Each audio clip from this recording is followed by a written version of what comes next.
Prime. We this day, as usual, traditionally Tuesdays are going to be looking at issues plaguing our homes. Relationship is our focus for today. We are going to be asking the question as to whether there is a perfect husband or wife. Do we have our dream husbands and wives out there?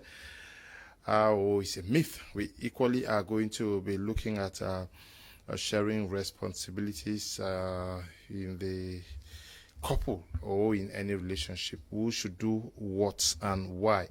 Is there any need at all for responsibilities to be shared? Or the income of the madam belongs to madam and that of the husband belongs to the family? We're going to be discussing this with great men of God who already are seated in the studio with us. Apostle Ambi Valentine Ngwa is in the house with us. Good evening and welcome. Good evening, Mr. Leo. Good evening, Cameroonians and viewers of Prime R. Good evening, my co-panelists. We are here also today again to shape, direct, and give instructions as far as marriages are concerned because of some experiences we've had. And by the grace of God, today we believe we're going to be inspiring you. God bless you. Okay. Also with us is Apostle Alfred Isinger. He recently graduated to the position of a seer. We're glad to have you. Good evening. Thank you very much. Greetings to you out there and greetings to the panelists that are here. I want to thank God for another wonderful day that He has made for us to talk about marriage and issues that are plaguing our marriage and to see how we can make our relationship sustainable and to survive in it. Apostle Lefo Divine, the love doctor, all the way from Boya, Southwest Regional Capital, city of legendary hospitality. We're glad to have you with us once again. Thank you, Mr. Liu. It's always an honor, and I want to say greetings to everyone watching from all over the world. It's a great privilege to serve the world with knowledge and wisdom, and I am humbled with this great opportunity amongst great minds and to communicate with the world the little we have in light with love and relationship. Okay. Also with us for the very first time is Reverend Terence Tabot, another mighty man of God who is in the studio with us. Good evening and welcome, Reverend. Thank you, Mr. Leo, and I'll say good evening to our televiewers and good evening to my co-panelists. Okay. How are you? I'm fine. We give God the praise. Okay. Apostle Ambi Valentine, I'll start with you. This whole notion of a perfect husband, perfect wife, does it start with this another concept called the dream partner? I am looking for my dream wife, my dream husband. Is that where it starts? You know, today is a very, very nice day, and I'm excited to handle this particular topic because, you know, there is this statement we talk about the holier than thou human beings. They're the ones who always see imperfection in others. But the truth is that all around the world, there is no perfect person. We must acknowledge that fact and accept it because while everybody has frailties, everybody has a disadvantaged part of his life. And if we don't acknowledge that this stuff called marriage is the coming together of two errors, I repeat, marriage is the coming together of two mistakes, and they should be ready to accept those mistakes. And the force that keeps mistakes running is forgiveness, patience, tolerance, and long-suffering. And if at all we don't acknowledge the fact that the person you are getting married to is not a perfect person, you are going to be expecting too much from a person that you will not get. And I think one of the reasons why marriages are frustrated is over-expectation. Somebody is expecting 95% perfection from somebody who doesn't even have up to 70%. And sometimes when those expectations are not met, it creates a rancor, division, and strife in the house. The truth is, marriage, I consider it as a package given to you. Once you unravel it, anything you see inside, accept it. That's why I said earlier in another part of this particular broadcast that we must acknowledge the fact that humans who were created by God, God himself said in his word that there is no perfect human being. That's the reason why forgiveness was created in scriptures, in order to ascertain and accept our weaknesses. And if God himself who created us could create a space for our weaknesses and our disadvantages, I don't think that a man will look at another person and feel the person is perfect. So this idea of a dream man is not a perfect man. A dream woman is not a perfect woman, because such persons don't exist on earth. And if you are looking for that kind of person, you better leave the earth, either go to Jupiter or Mars, because they don't exist here. Yes, this notion, but it's very common, Apostle Alfred, to hear a young girl or a young guy, before even thinking of getting married, say, I'm looking for my dream man. He's not my dream man. The girl says, I'm looking for my dream husband.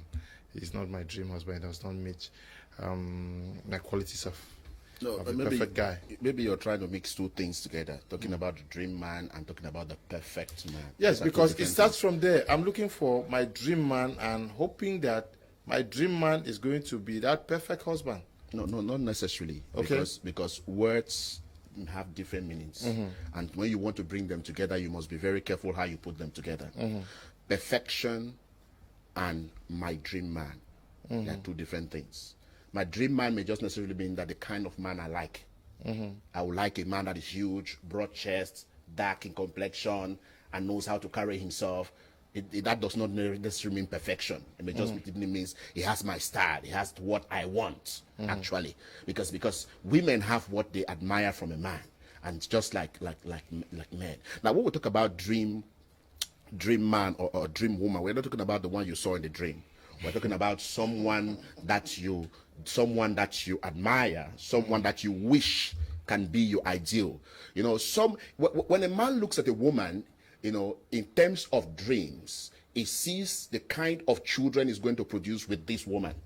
You know, he says, I know my children will be intelligent because this one is intelligent. I know my children will be beautiful because this woman is beautiful. You know, that's the kind of thing that people talk about dream.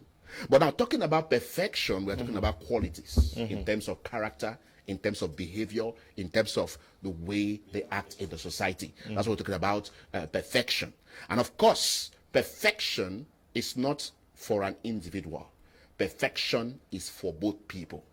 God created Adam and found imperfection in him. So he said, I'm going to make a woman that is going to match up with him. That's going to be completeness. That is, there's going to be that perfection. So for marriage to be called a perfect marriage, it has to come from both angles. The man and the woman has to merge in order for them to be called perfect. It simply means that you're going to supplement, you're going to match up. There are two halves. Yes, two halves. You need to come together for it to be perfect. That's what we call perfection. So when we want to talk about things like this, we look at it in concepts. And the concept of marriage, what's marriage all about? The two shall become one. That's just 1 + 1. Instead of it to become 2, it becomes 1. So that's the concept. So therefore, when a man is looking for a perfect person, he's trying to look for someone that can understand them better, someone that can make up them better, someone that can be able to know how to put things where they should be, how to cut the T's and dot the I's. That's exactly what we're looking about perfection. You will hardly see an individual, a man or a woman, who is perfect in the sense of perfection. Because of what? The real person that is supposed to complete that man or that woman has not yet come. So when they come in to fill in the gap. So when we talk about imperfection in marriage, we're just trying to say that you were not the right kind of partner to merge with that man. You're not the right kind of personality to be with that man. I used to say that, you know, everybody is good. You just need to know the man that can produce that goodness out of you. You know, there is a woman that can come into the life of a man and turn that devilish man to become an angel. And there's a man that can go into the life of a woman and transform that woman into something different. And when we're talking about perfection, we're looking at who is going to bring out the best out of your life. So if a man is complaining every day about the wife, or the wife is complaining every day about the woman, it means that something is wrong somewhere. Incompatibility. Yes, they are not compatible. They are not the right kind of pair. They're not the right kind of people that can come together to make that completeness we are talking about, that perfection we are looking into. So in this sense of perfection, we are looking at a complete whole, where we say the husband and wife have become one, and where this one is weak, this one helps. Where this other one is stronger, this one goes in to see how to put up one or two things in place. So let's not just try to mix up in the sense of a dream man and a perfect man. Okay. A perfect woman. I hope we are getting it when we say dream man. Dream man means that what we hope to. But the hope is that our dream men should be our perfect husband and wife. They might not be perfect, but they are my dream. No, persons. we cannot get the perfect person, like he says. But we hope that our dream man and woman should be the perfect. To be the perfect time. You will not wish your dream man to be beating you in the house now. No, but some people like the woman. Yes, some women like men that beat them. Yes, some women like that. And you see, if my man would beat me, he say no love me. It's happening everywhere. In Cameroon, here, it's happening. We are not being spiritual here. It's not spirituality. This is just carnal things that are happening. You are being real. Yes, very real. Some women prefer men who can beat them. They say if you are and if you cannot quarrel, they say you are a weak man. Or if they are fighting with a neighbor, you don't come and join them to fight, they say that you don't love them. You must come and join them to fight and quarrel, then they will qualify you to be the correct man. Say my man, I say day. Say my man day. Okay. Now, what goals should be set in search of a partner? Because everybody desires the perfect wife. I desire the perfect wife, and I'm sure my wife also desires the perfect man. But it is not just we don't just say it. We should also set goals that can lead us towards at least getting, if not 80%, 70% of what we desire now. You are correct. I want to come in to explain what is really perfection. Okay. Yes, perfection is very complex. When you look at the Bible in the book of Matthew chapter 5, verse 48, Jesus Christ told the disciples, he said, they must be perfect as the Heavenly Father is perfect. He said, you therefore must be perfect as your Heavenly Father is perfect. In fact, perfection is here on earth, if we can understand what is perfection. Because when a man comes, the man has. In fact, if Adam did exactly what God wanted, are you understanding? Adam will grow to perfection. And if also we grow and attain perfection, in this state of perfection, they will now come into wedding, into marriage. Because when we come into marriage in imperfection, there are a lot of things happening. And that is what we are seeing. We are in the world of imperfection. And God, that is perfect, wanted to create a world that is perfect. In fact, he created a world that is called to match and keep the principles so that everything will become perfect. Because nobody likes imperfection. Nobody likes anything that is not perfect. In fact, what I want to say is that today is the new age. It's a new age. It's a new age, a new time, that the entire world must understand that perfection is right on earth. Because it's not in heaven. It's not here. It's not in heaven. Okay. The Bible says whatever is bound on earth is bound in heaven. If you don't bind perfection here, you cannot be perfect there. We must understand this, and we have to teach exactly what it would take people to be perfect. If you don't know the mechanism to become perfect, you cannot become perfect. Yeah, but we are talking about husbands and wives. Many are watching us here. Yes, I will come to explain. Yeah, my question is, what are those goals or qualities that you are supposed to look out for, so that both parties could be perfect too, even to the least extent? Yeah, I want to explain something that it will help our televiewers. The first thing we have to understand that when God created Adam and Eve, while they were growing, they went astray. They diverted. The fact that they diverted with their children, with all their descendants, up to the day that Jesus Christ came into the world. Jesus was the first perfect man on earth. But in that state of perfection, he needed also an Eve besides, a woman. Jesus is the second Adam, according to 1 Corinthians chapter 15, verse 45. He said Jesus is the last Adam. So when the last Adam comes, we need also the last Eve. Because the two went out of God's will. When a perfect man, a perfect Adam is coming back, we need a perfect woman beside him. So that they can, the world is sick because we don't have parents. We are like orphans that are abandoned. Are you understanding? Because Adam went astray and took everybody astray. So we are like, even democracy, where you see democracy is talking about right wing and left wing. In fact, is it the right that's supposed to command, or is it the left? It is the head. So we need what we call the Godism, the head wing. And the head wing has not existed in the world. We know about the left wing, the right wing in democracy. We need to grow to the level of understanding. The Godism in marriage? No, I'm saying that in this state of deviance, yes. are you understanding? Yeah. We need to start with an ideal. Okay. We have to look an ideal that will help the world, because without the couple, without marriage, this world cannot change. Okay. Mr. Leo, he's talking a very strong thing. This one is very strong. But I think that as time goes on, all of us will be diving into some of the things. Yeah, I think is it Bible lessons? Yeah, Bible school. Yeah. No. It's trying to make why these errors are coming in, because imperfections are coming into marriage. Okay. Which obviously has to be perfect before you enter into marriage. The love doctor, can you help our televiewers understand that before we even dream of wanting to experience a somewhat perfect couple, they are supposed to take time to do certain things, setting goals and overcoming them before. Yes, I would like to just take 1 minute to talk about this perfection and dream. Okay, it will help, please. Thank you. There is something I want to say. One of the questions we asked was, do perfect husbands and wives exist? I would say, based on my definition, yes. Okay.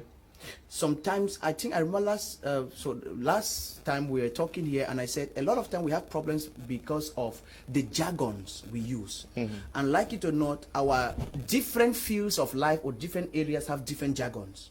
We're talking about the words they use. Perfection, even in the scripture, the way Paul uses perfection, he uses perfection to mean maturity.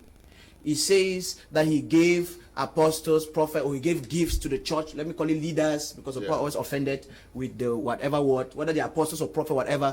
He gave leaders for something, to build the church till they come to perfection. Perfection simply means maturity. So, if we ask if that is the definition of perfection, then yes, perfection is maturity. But if we're using perfection as faultless, without weakness, then we are no longer talking, because sometimes we, like he said about the holier than thou, sometimes we get a picture that is not real. Because even this Jesus we call perfect, if he walked this earth today, many of us, even pastors, will not be his followers, because we will see something we think is imperfection. In his days, they saw it. No, I'm just saying, because he ate, he drank. When he was eating, he ate until they called him that he eats too much. He drank. Let's talk about this in Jesus. Shark wine. He shark. So they say he be wine bible. He say Jesus shark for programs. So they said, "Master, the pastor of his drink." Now I want you to. He drank. No, don't try to define it. That's being no. They cannot call somebody a wine bible if he was drinking a fruit juice. This is not pure heaven. Please, it's in your Bible. No. It's your Bible. I'm just saying it because I'm saying this because the Jesus sometimes you have here, because this is the problem. It comes to this marriage. The picture you have. Now, perfect and maturity, if that is the case, it exists. Now, for dream will always not depend now on your personal preferences. This is where now the problem comes. Dream is about your personal preference. Now, when I say perfection exists, it means that mature people should marry. Mature people are what? People who can be able to have built emotional stability, financial stability, mental stability. You know, that all the things we have been talking about here. It exists, but not even Paul, who wrote 2/3 of the scripture, was perfect. In fact, he said that there was something in him. He even prayed that God should take. God said, no, leave it there. That is where I will show my own strength. It means God is saying that partner for me, for user. Now, this is something I want to say. So it means that if we are talking about a man who does not have a weakness, then it does not exist in the flesh. But now, coming to dream now comes to your preference. But now you will see that the more mature you are, their dream changes. This is something people fail to understand. So, a person who knows where they are going. Now, if they ask you, maybe when you're in secondary school, Mr. Leo, the kind of woman you want to marry, I can tell you it is different from the one you finally married today. No, let's be honest. There are some people today, if they look back at their exes and they ask themselves, what was I thinking dating these rubbish guys? Because your dream changes also when you mature.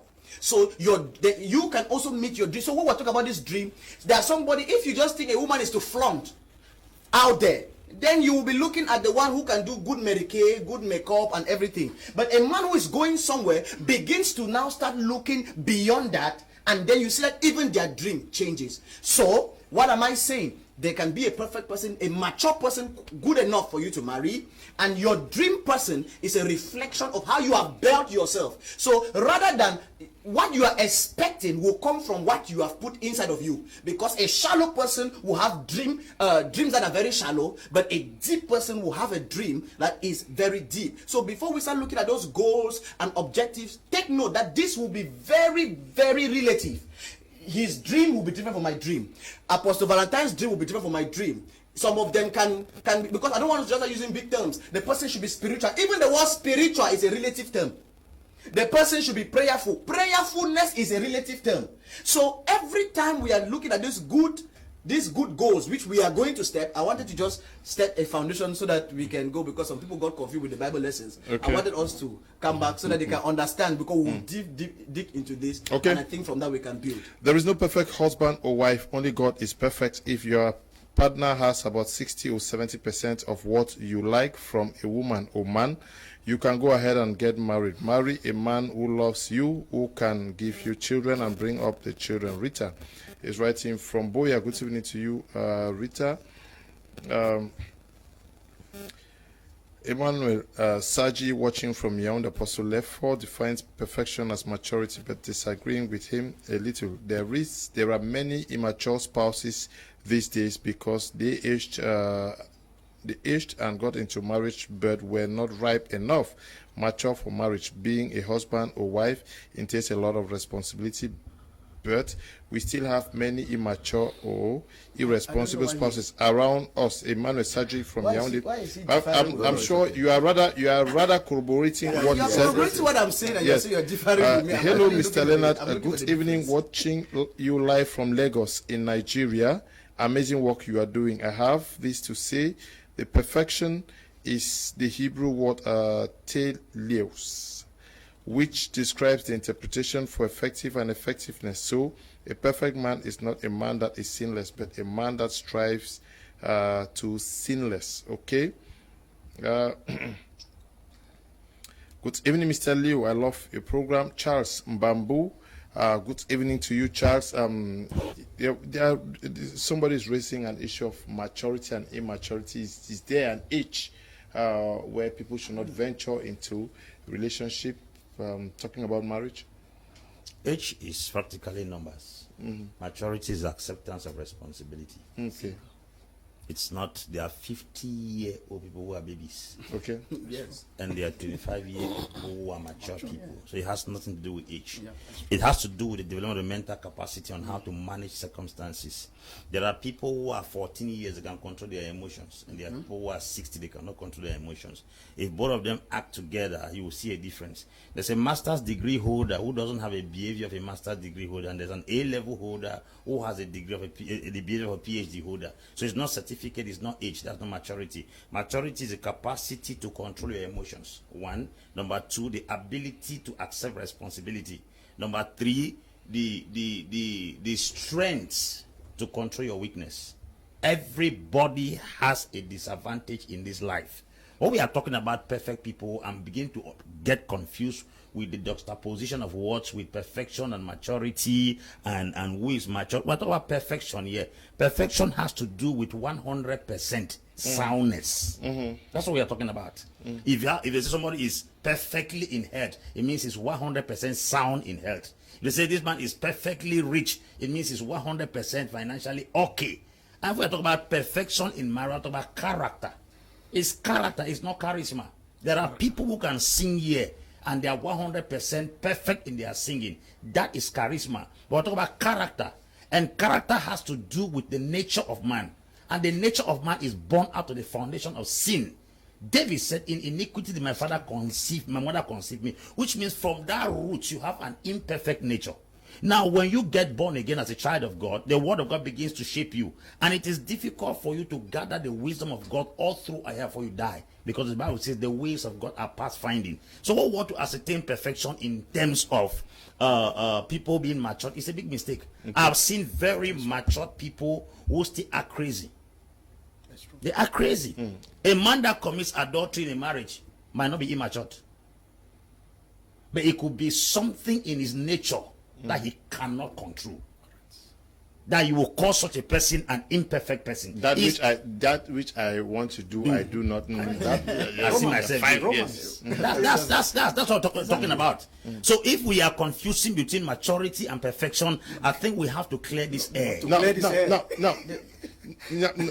that's not even our focus here. The fact is, we are looking at relationships, and is there any such thing as a perfect? That is what husband? I said. Yeah, that your nature. If a glass breaks, it is the material used to create that glass that causes it to break, and because of the nature of the material, it is bound to break.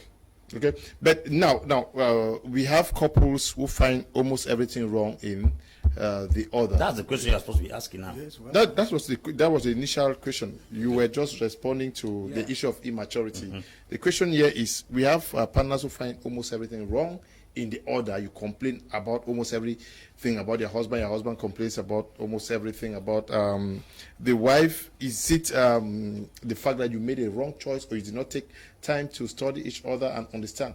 Listen, even if you take time to study each other, there is something we call mental compatibility. Okay. If two individuals have a great distance in their mental capacity, nothing will be right concerning you. Because you are going to be looking something from an angle and not looking it from that angle, which means we don't have mental compatibility. If two persons have, a girl and a boy came to my office that they want to get married, and the first thing I asked, I said, what is your level of education? The guy said he has done his first degree. The girl said she's doing masters. I said, both of you are compatible because you are close academically. When a man who is not educated finds a woman that is educated, when the two of them come together, when the woman struggles to correct anything concerning the man, he will consider it an abuse, of which the woman can be selfless. And this mental incompatibility is one of the reasons why we see almost everything wrong in people.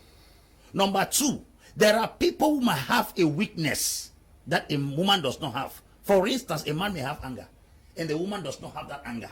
The woman begins to act as if the man is the worst human being on earth. When you magnify people's error, you make them feel less important in the society. This is the reason why you see most homes are scattered. Because why? Certain weaknesses in people that you are supposed to have joined help them to fight against it. You instead take it to insult them and then condemn them for having that particular disadvantage. Nobody desires any weakness. You heard what Apostle Laffer said. He said, Paul said, an enemy was sent to buffet my flesh. I went to God 3 times in the place of prayer.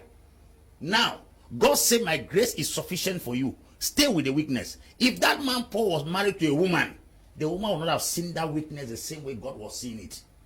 That's why there are many people we are condemning as human beings that God has qualified in the realms of the spirit. Because if Paul actually was married and we know he had that weakness, he would have been having constant problem with the wife every day. Something that God had endorsed was what humans were condemning. So we'll talk about perfection.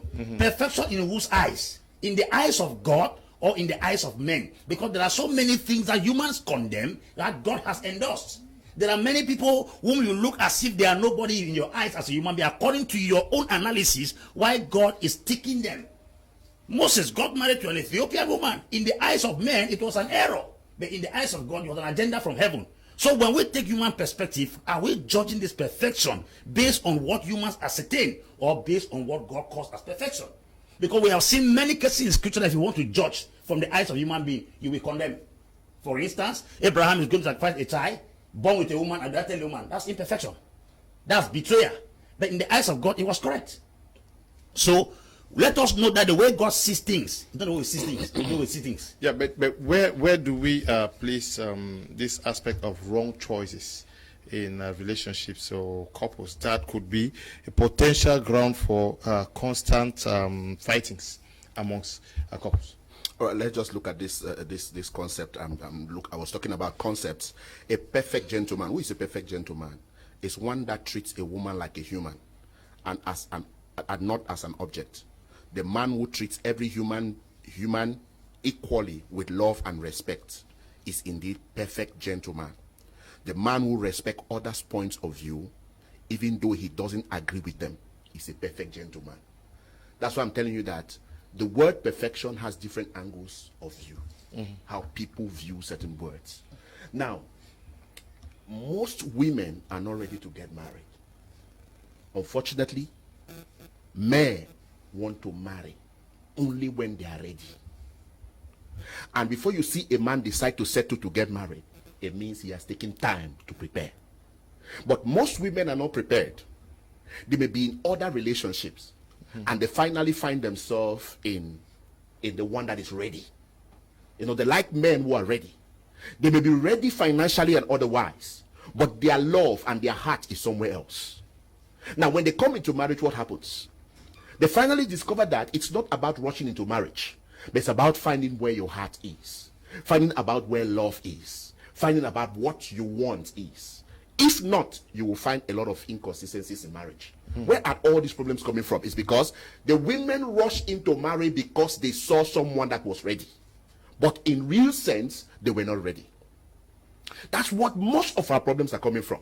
Now, the pressures that are put on young people or maybe young girls to get married today by their families is some of the results, is some of the consequences of, is some of the things that produce these hazards that we're getting in marriage today. Because we are saying that what? This is not my right choice. This is not my right choice.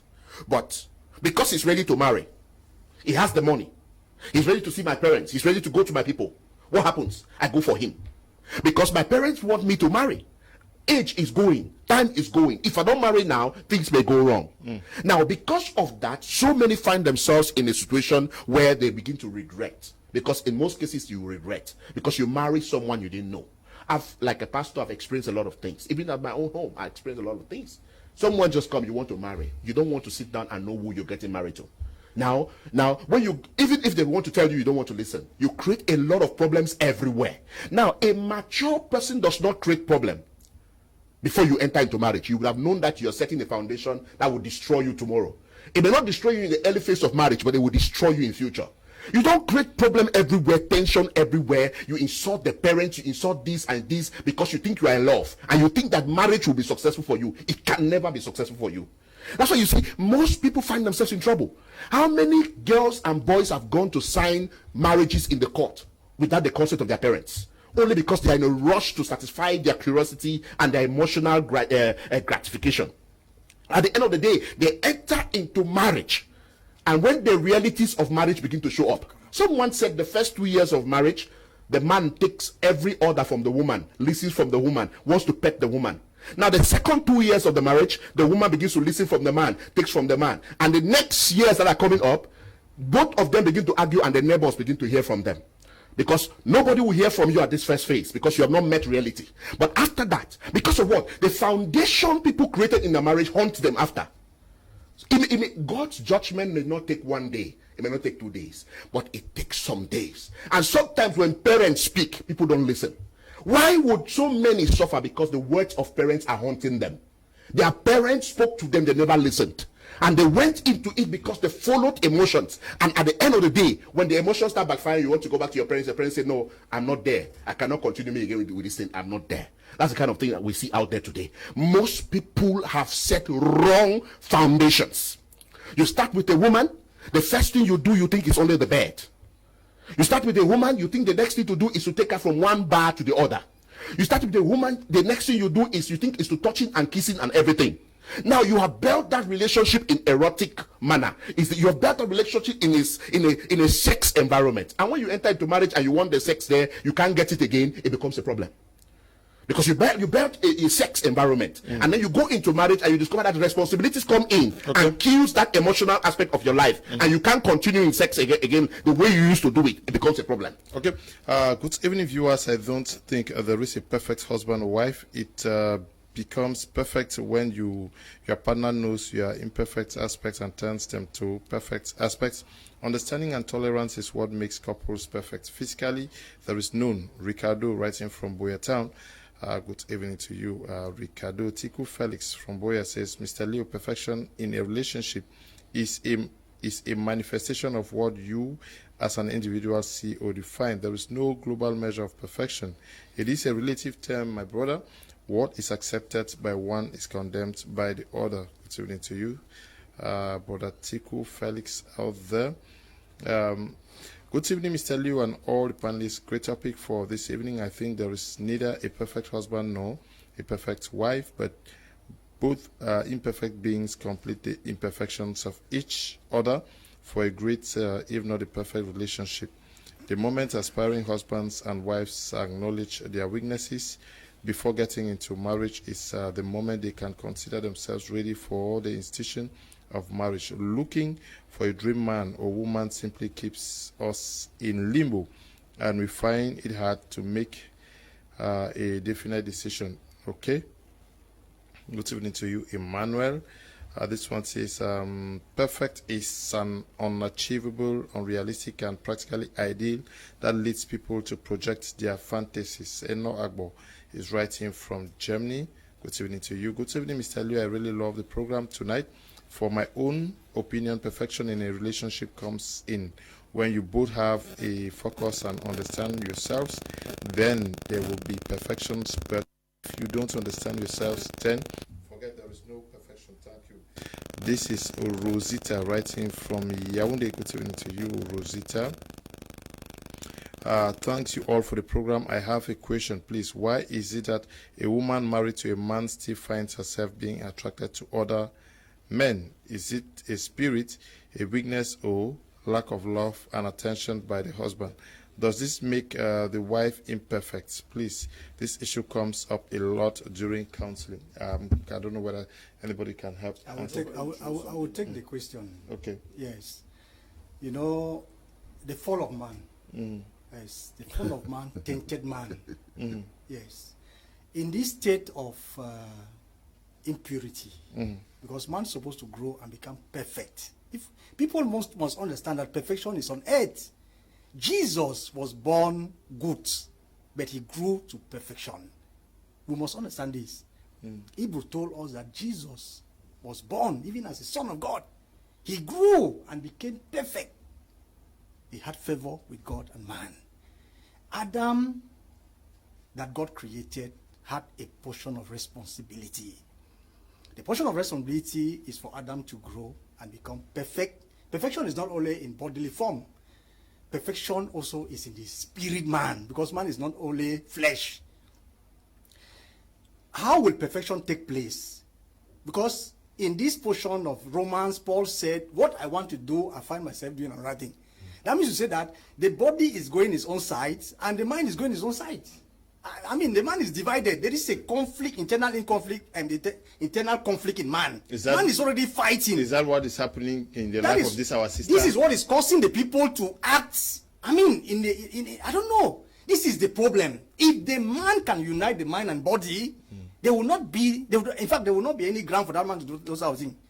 A perfect man is a man that.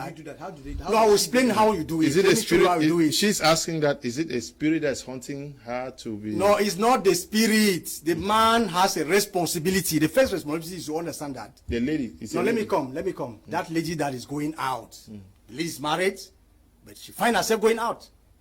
What is the force that is dragging that lady out? That is what we have to explain. Yes, but that's the question. Now, the explanation of it is that in the human body, are you understanding? Man receives sunlight and air.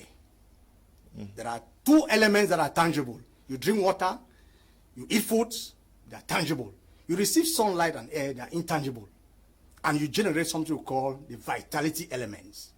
But for the vitality element to enter into what we call the life element that comes from God, because when you do good acts, if you study the word and understand the word and apply the word in your human body, you generate what we call life element from God. And that life element enter into give and take between the vitality elements from your body and the life elements that come from God. It enables you to unite your mind and body. Are you understanding? And in this state of unity, as Jesus Christ wanted his disciples to be perfect no, don't laugh. It is serious. This is very serious. It is serious because Jesus Christ, who started teaching us in the book of Matthew, let me come, please. Don't disturb, please. In Matthew chapter 5, verse 48, Jesus Christ said, repent, for the kingdom of God is at hand. I mean, humankind have to repent. There is a question of repentance. Okay. There's a question of repentance because human beings have been diverted. They have diverted from the original, foundation that God wanted human beings to be. In this diversion, they have been doing their own things. They have been marrying according to their own ways. In fact, let me tell you something. We study everything. For instance, you study history, geography, and all whatsoever, the scientific, but when it comes to marriage, nobody study. Is there any school that teaches us about marriage? That's a big problem. That is a problem. People want to, everybody is talking marriage in its own sense. Yeah. But let us come and see the ideal. Why did God create it? How did he wanted Adam to live, first of all? In fact, in the first family, the senior son killed the junior son. To tell you that the problem was, in fact, Adam had an obligation, a portion of responsibility, and he could not fulfill, and he started seeing the result in his family. So in the summary, what she should do, I want to say that he need to come for teaching. Okay. He need to come to for teaching. Okay. Because that spirit that is called, that misconception and that energy that is tracking her away to, in fact, she loves even the husband, but she finds herself doing some certain things that she cannot understand. So we need to bring her into, we have to teach her and bring all this, wrongful and outside for people to understand. I was looking at something on in this context. Now, so many people still had problems. That's why I told you that women usually rush into marriage when they are not yet ready. Okay. So when you now get into it, you finally discover that what you were looking for is different from what you have seen.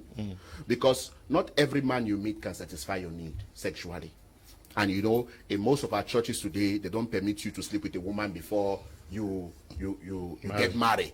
So you don't really know the appetite of the woman. You don't really know her libido, how her libido functions. So when you discover that, to you think that you are doing very well, you are hitting very hard, you think that you are trying your best, you only discover that you have been wasting your time.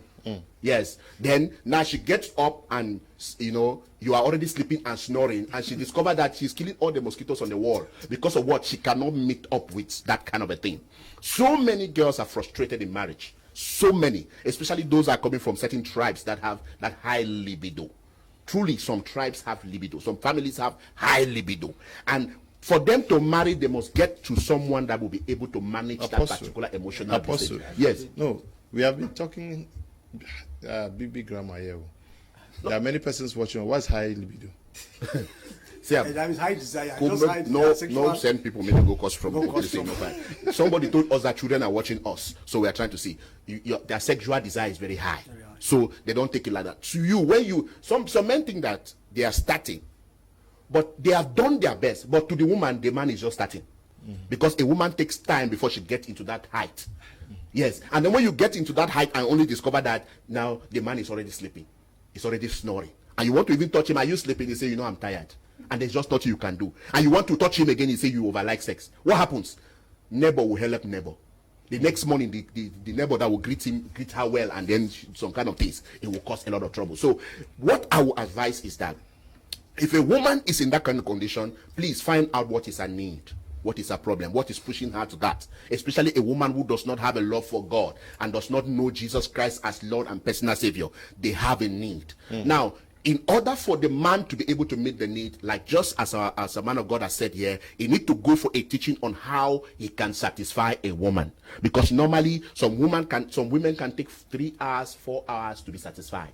But a man will just want to take about 5 minutes, 10 minutes, or even 30 minutes. To him, he thinks he has done it. So what we think is, I will still advise that this man should learn how to satisfy the wife and keep the woman down. But even though we know that there are some women that no matter how you satisfy them, they will still go out, because it's in their culture, it's their behavior, and some are possessed. Some are possessed, some have spiritual problems that if they are delivered or cast out that spirit from them, they'll be able to be set free. But I will always advise the men, please, don't think that you know everything. Sit down and ask your wife. Okay, Apostle, left for Divine. Yes. We are talking about whether there's a perfect man or woman in the house. You know that when the couples are dating, almost everything is so sweet. The guy gives you fish, the guy does this, the guy does this, and then, when you enter the house, you discover that this guy is not the perfect. You say, but well, this man don't change. You don't change a character.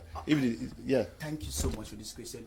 Our last program, I was planning to answer this question. It came up. I was planning to tackle it, but unfortunately, by the time you was coming, it was after from somewhere else. I really want to first start with what our pastor is saying here. I think it would be very unfair if we keep thinking that only women or mostly women marry immature.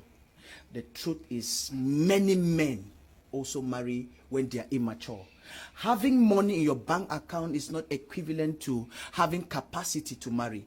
There are billionaires out there who can't handle marriage. I really want to say this because that's why you see I use the word maturity, because I was looking about an all-round stability. Because when we keep saying that a woman met a ready man, I want to say many men today are also marrying from pressure from mother, yes, from pressure from society, from pressure from their own sex life. Yes. Now, this is not that it is something that needs to be solved. And I also want to say that this thing is not only a sexual thing. Like you think that you just sex very well and you can solve marital issues, like you said. Because, for example, like he was talking about a man changes. That is why if people don't understand, you see, throughout this program, I have always liked us to go to the root. That's why you see I keep saying that. That's why I have a very great passion. Even the Wise Consulting have a great passion to talk to people, especially before they enter into marriage. But the problem is they will rather prefer to spend 25,000 drinking beer than to spend 10,000 and come for a teaching or buy a book or a tape that can transform their lives. Just like how the man of God is saying. Now this thing is like this. Marriage is about responsibility. It's not just about that sweetness of, you see, it is easy for two people who are not living together to enjoy each other's company until it comes in and other responsibility comes. Now, one of the things I wanted to talk last week was this. Sometimes the reason why some men change is the financial responsibility that come upon their head in that marriage that they never expected. Sometimes some of them did not know that even just giving birth to a child or two would turn their whole life around. And that man that we were talking about here, that man said, that man was like, the man will never smile. If they laugh, now so it don't change. He need to call again. How can he call? Sometimes you are seeing a man who, before that time, all he had to do was pay his rents, pay his cable bill, and that was life. Now you have to take care of a woman, you have to take care of extra expenses. Other people are coming to the house where the woman have a child, you start looking for nanny and parents and all of these things. These things changes a man. Every true man out there who is hustling, especially men who are the breadwinners of the family, will tell you even financial pressure can change your facial appearance. You enter the house and all you are looking at see these people are just draining you. It can affect marriage. So people who are entering into marriage must understand how deep this responsibility is, how they have to be able to handle this. It goes beyond this Philippine movie and Indian movie stuff. And I want to say both men and women need to really understand and be prepared for marriage before stepping into it. Because if this is not done, if this is not approached like this, if we keep seeing this thing like just like how the sex, like he was talking about how the sex is sweet, yes. How would the sex not be sweet when the only thing you do was to go and do 2 courses in the university? You came back, you had the whole day to drink. In the evening, you had enough time to hit, sex, and carry all manner of things, and carry in the chair and all of those things, carry the woman to all kind of places and put her on all of that. Don't worry. When you start walking from 8 a.m. to 8 p.m. and you enter the house, madam don't move close, stand for the way you go look and so nothing, no stand. Nothing. And not because there's anything you are thinking about how tomorrow will be. You are thinking about you are thinking about the call that called from the village. You are thinking about an uncle who is sick. You are thinking about your child who needs medical attention. You are thinking the school fees has just come. They have called for bill. It is important they understand that marriage entails so much responsibility that it can crack you if you are not mature. Mm-hmm. And when we're talking about this perfection, I want to say this. There are a lot of people that their imperfection is just the perfect thing that their partner needs to fit and become a better person. It's like 2 parts of a car. Sometimes when they bend and they slim in one side, another part of the car will say, now which kind part that? But that is where the bow enters. That is where another part fits with another part. That is why we're talking about purpose. Because sometimes each purpose for a part of a car needs to fit somewhere. So a lot of times this imperfection you're talking about, which you are observing from your own point of view, might just be what a partner needs to become perfect, to fit in for a higher purpose. Okay, good work, Mr. Kum and the team. To be realistic with your topic for today, if there is a perfect husband or wife, then I will see there is no perfect husband or wives. The pastor with suit says there are. Perfection means that the person is faultless or sinless. Mr. Kum, let us be logical with this. There is none that is truthful. Relationships involve 2 imperfect persons. That is why there is the room for tolerance. If there was perfection, then we can't talk about weakness. Thanks. From Francis, writing from Yaoundé.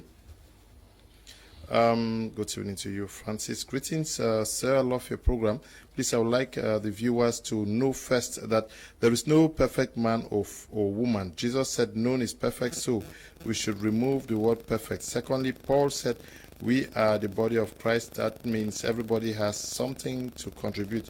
Understanding is what marriage is made up of. Dennis, writing from Yaoundé too. Good evening to you, Dennis. This one says, hello there. If marriage before sex in some churches is the cause of romantic frustration in some marriages, should those churches not permit the Christians to know various partners sexually before marriage to avoid libido's embarrassment? Onkunji, writing when they know, it will not solve the problem, because this person who is asking has known how many girls, how many did he marry? Knowing somebody's sex level will not allow you to, will not make the person to marry. Good evening, Mr. Kum and the panelists in the studio. The discussion this evening is an issue that has engulfed the human race. There is no perfect marriage. Marriage does not happen, and you have to work for it and working till death. Good night to everyone. Eko Kangomba, writing from a great support. Good evening to you.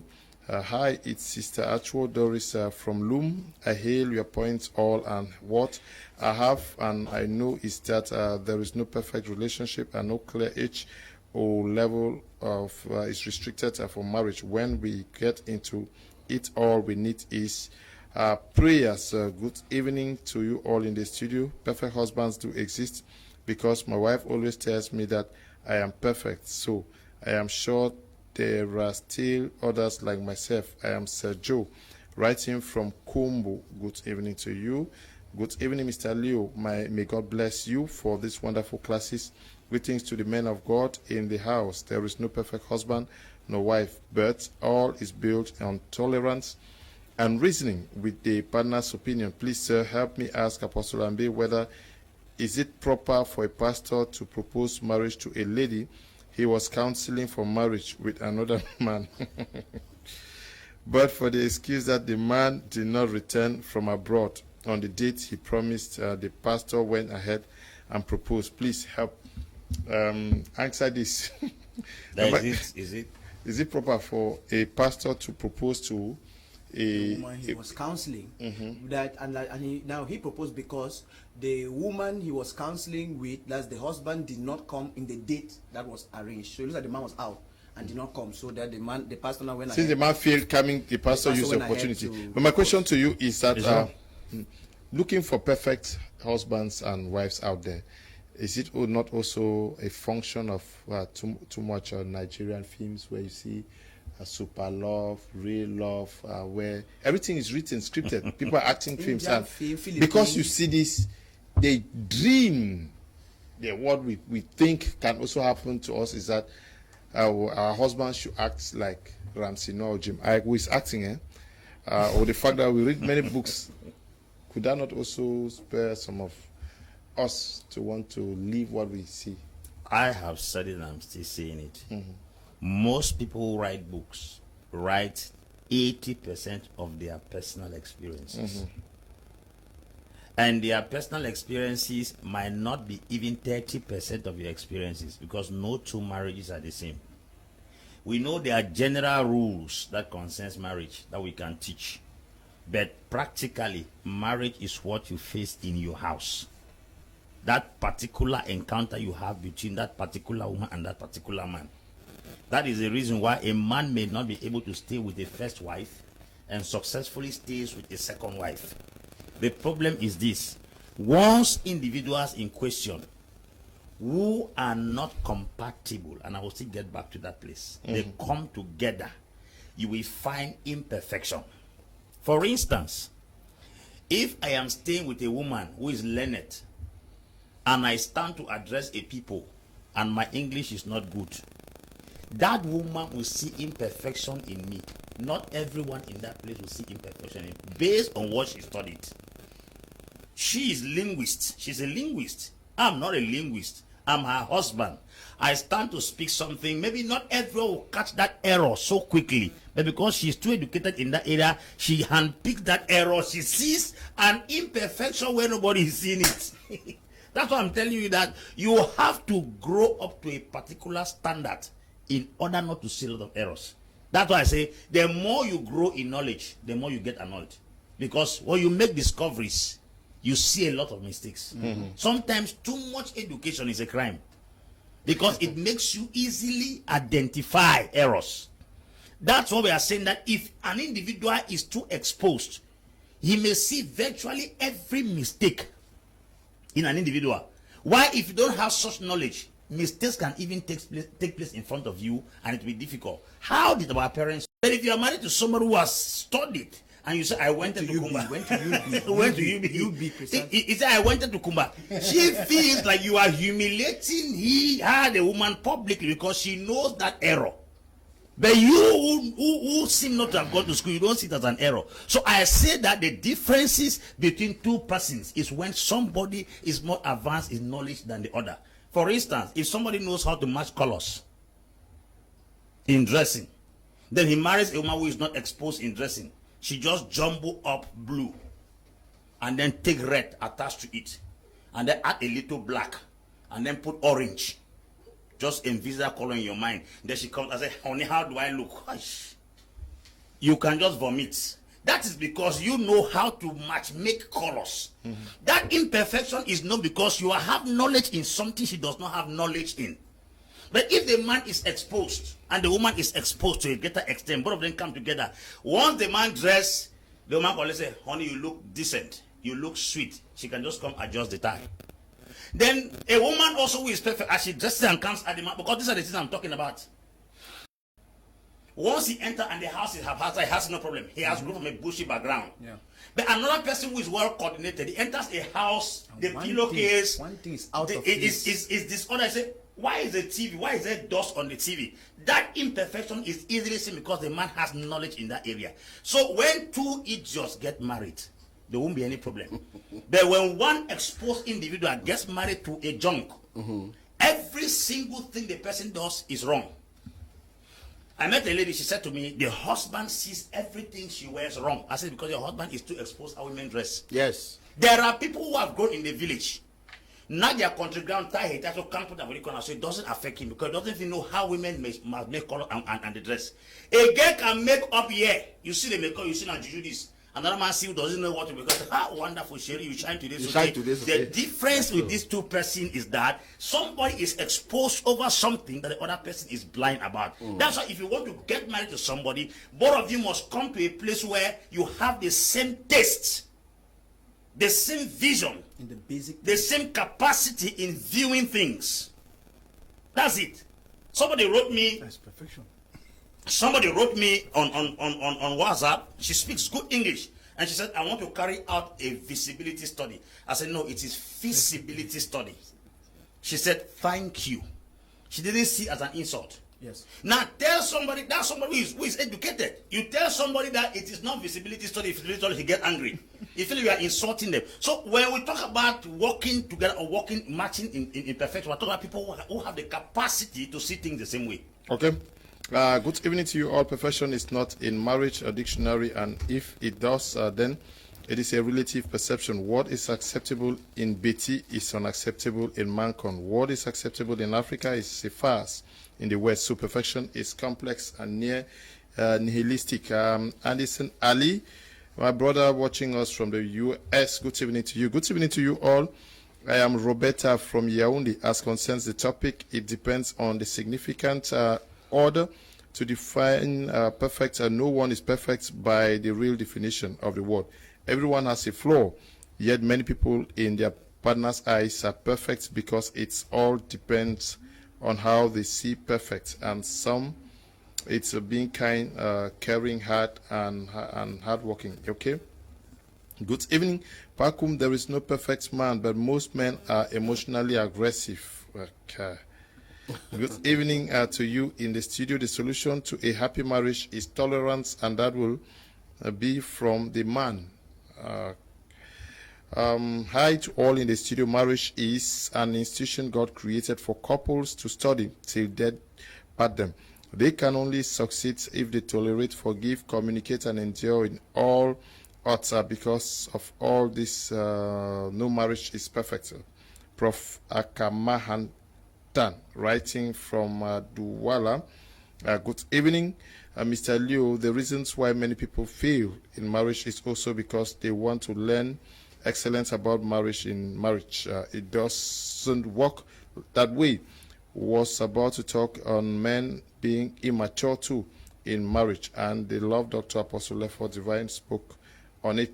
Thank you, sir. Stephanie Ngum, writing from Moliko. Good evening, Mr. Kum. I think the purpose of watching this program is to have a broader understanding of these topics. So if the only thing we will do is to contradict these noble speakers, then it shows we already know much about this topic, and it's preferable we just switch. Okay, who is contradicting? I don't know who is contradicting. Who here? Good evening, Mr. Kum, and all in the studio. The topic is really wonderful to me. There is no perfect man or woman relationship that should be built on love and tolerance. Good night to you all. It's Maris writing from Limbe. Good evening, Mr. Liu and everyone. I'm following up. Sulika, writing from Cameroon. That's in Chang. Good evening to you too. Good evening to you all in the studio. It is an important topic of discussion. Thanks for bringing it up. For me, I think the word perfect in marital concept is a relative concept. That is a perfect man, woman for one is imperfect to another. Coping in a relationship or marriage has to do with the couples involved. Most especially, most people are not able to cope because they miss it from the beginning. Just like Apostle Divine says, it is important for couples to go through premarital counseling. There is a lot of wrong perceptions and values attached to marriage. There are so many things considered before getting married. It takes two imperfect people to make a perfect marriage. Most importantly, it is easier to deal with another if you are fully aware of his or her weaknesses. Miss Leke, marriage mentor and relationship coach, writing from Boya. Miss Leke, can you also get to us so that in subsequent editions you can come and share with our audience what you have or what you know? And many other persons who are watching, please, if you think that you can join this panel to teach about issues of marriage, feel free to contact me at the end of the program so that I can get your name and number, and if possible, invite you over to join our discussion. And you watching us, if you're a business person, wherever you are, and you think that you can use this program to reach out to your clients, call us and be the sponsor of this program with a very huge audience. If you're a business person and you want to reach out to your clients, you have a hotel or whatever business, and you want to be a sponsor of this program, just call us after the program. We see how we can work together. Apostle Alfred, it's easy for persons to see other couples driving big cars, well dressed, and also have that perception, or yes, have it in your mind that they are living perfect lives, not knowing that in Pidgin they say na roof the cover house. Yes, most persons get into problems because they want to compete with what they see and not know how other couples are struggling. That's exactly what is happening out there. We call it packaging. Packaging. Yes, packaging. A lot of people do a lot of packaging today. They want to get this, do like the others. They want to go the way the others are going. You see, some people take a lot of loans in order to live. Some people have help from brothers and sisters. Some people, have different backgrounds which they came from. And, many young girls have gotten married to young people because they saw them with cars and all the like and didn't even know where they got all those things from. And unfortunately, when you are in marriage, you discover that people begin to knock your door every day asking for their money and so on. They begin to claim the cars, they begin to claim everything because they give you the impression that they had all those things, but which they don't have. if you go to Boya today, especially around the University of Boya, you discover that this competition is there because a lot of young people are driving very high cars, and so somebody that in their family they cannot even eat complete meal. But they are driving some expensive cars and so many other things. And at the end of the day, you say, that's my guy, I want to marry but this kind of a guy. And after you get married, you discover that what you went in for, that is actually what was not there. Marriage actually is not how you started it. It's not how you started it. It's something that is going to take a lot of time. Let me make this clear. Marriage has a lot of time to spend together. Don't try to impress somebody all on one day. You cannot impress people on one day. Now, if you judge somebody from the first 1 year in marriage, it's a very wrong judgment. You judge somebody after 2, 3, 4 years, even 5 years, it's a wrong judgment. With time, people begin to unfold their real characteristics. They unfold their characters and their behavior, and so on and so forth. Now, a lot of people have gone into debts. I'm talking about heavy debts because they wanted to please the woman they want to marry, or they have married, or they want to please the husband, because some girls know how to package. They go and borrow or beg their friends' dresses and wear, because that's the competition that is is very common now. You see young girls borrowing dresses and then they wear them. They go, my friend, I beg, and they go to an occasion, and also men, they go day for day, find my change, look the kind of thing, and then they change and wear those kind of dresses. And then when you look at the girl, you say, wow. Only to discover that those dresses the girl was wearing belong to their friends. Because many of these girls don't even have their own rooms they live in. They patch up with their other friends, and they go from one friend to the other borrowing. That's the same thing that are happening with men. Now, even in the offices, if I tell you that some people don't have salary at the end of the month, you'll be joking. You'll be thinking that I'm joking. They don't have salary because of what? Everything that enters the office, they borrow. People go and sell in the offices. This is new wrapper, this is new this is new shoe. The shoe is 35,000 for you can pay it small if you want. And many people end up not even having salary at the end of the month because they have won these beautiful things already before their money came. And then this packaging have destroyed a lot of homes. You can't take care of rent, you can't take care of your children, you can't take care of many other things. I don't want to talk about cars. Some people have gone and leased cars. They have gone and taken cars, they rented it for a month. You rent a car for a month and you use it, you move all about, and girls say, wow, that's my husband, that's the kind of person I want. When he wants to come and see your people, he comes with a car, he begs the friend, please give me your motor, and that's it. People know how to package. Now, don't follow these things, follow natural people. If you want to know a man, go around where they live and ask the friends, ask the neighbors, ask people, make investigations. Who are these people? Who is this person? Is it the real person I am seeing, or he has something else? That's the kind of thing. Now, many of these young men don't actually have their own homes. They live with their parents. They live with their mothers. But when they want to woo a girl, they go and beg their friends' rooms or their friends' houses. And then when they are in their friends' houses, you come there, the friends say, Master, I come with my girl. I beg. You should stay outside, and I will. So when he is always coming with you in the house, he's free to touch everything and do everything, even allow you to go to the kitchen and cook. But the truth is that is not his house. When he gets married to you, the next thing is that you will stay with my parents for some time because I want to travel. And then when he comes back, he never goes out of that house. And you wonder what is happening. Because he was doing packaging. That story is very common today. Most young people don't want to be responsible. They only want to do flashy things to win a woman. You can't win a woman's heart that you want to live for the rest of your life. You use for packaging to win that kind of person. For 2 years, she will be with you. For 5 years, she will be with you. For 10 years, she will be with you. And then you want to use but those flashy things to woo them over. My brother, that is what is causing hell today in the society. Come and see how some of these girls, they do prostitutions along even this Bonamusadi here. You see, you're going around there, you see a lot of prostitution and everything. What is happening? In the night, they go for prostitution. In the day, they dress so well. And our men who like flashy things, you don't know where they got money to get all those things they are wearing. And you go for such people. Then when you get married to them and discover that they were prostitutes, you begin to insult them for nothing. It's that you did not make time to investigate them. You did not make time to find them. Sometimes you don't need to call a woman before you go and visit her. You need to just surprise them. Sometimes you need to just go to some areas where you know they used to go to and try to make investigations and find out who are these people and where are they coming from. My brothers and sisters, this is very clear. Even in the church today, there's a lot of packaging in the church. You don't have, Instead of you to humble yourself and you say you don't have, you begin to pretend and begin to give false impression. People begin to believe that, oh, this boy know what to do and this boy said they know what to do. Only for you to want to come and discover that, no, that's a mess. And everybody begin to soil themselves in a mess.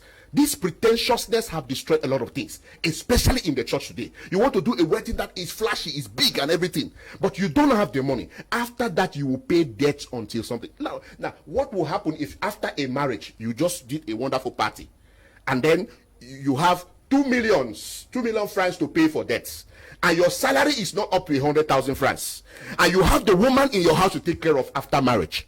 See, you are in trouble.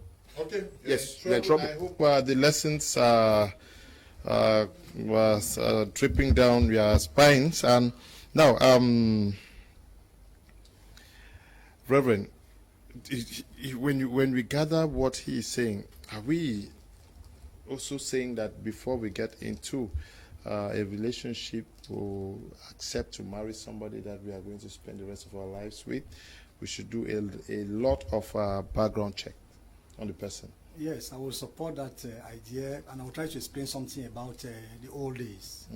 In fact, in those days, when you meet, if you see a girl you love, you come and tell your parents that I've seen a girl, and your parents, your father may say, okay, hold on, I'll try to do my verification. There are some things that your father wants to verify. Your father wants to first of all verify whether there's witchcraft in that family, whether there are, in fact, whether that family can stay in marriage. In fact, there are so many things that these parents will do in those days. So today, as my co-partners were saying, there are people today that engage, either men or women, just engage in marriage. They even married before even their parents are even aware of what they have done. So it is really regrettable. What I want to say is that, you know, I'm a pastor of, I teach about perfection, because perfection is possible. Without perfection, in fact, nobody even won lesser than perfection. Everything, if you eat plantains that has not reached maturity, you don't have the taste. Everything you eat, even fruits, you don't have the taste.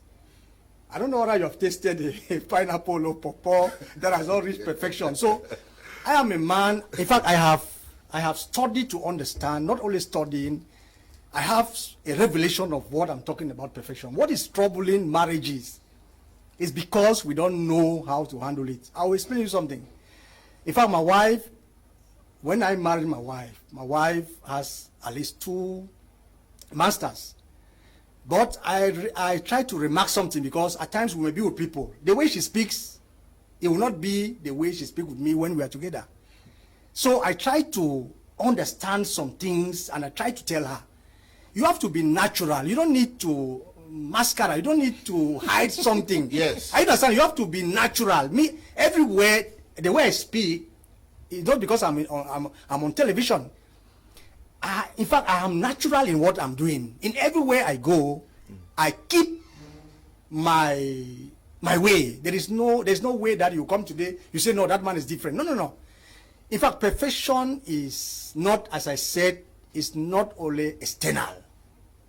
If you are perfect, for instance, spiritually, you need also to be perfect physically in order to march together and to bring, in fact, if I get you, Pastor, you are saying that we should not take the lame excuse that there is no perfection to continue living in imperfection. Yes. Like it's Apostle Paul who talks about abusing grace now. Yes. That shall we say because shall we because say yes. more? Because grace will yeah, it's very important, because what I want to say is that if Jesus Christ was a man that just wanted people to live in, in imperfection. In imperfection, as I was saying, in fact, he will not start teaching, because Matthew, the book of Matthew chapter 5 was the beginning of his teaching.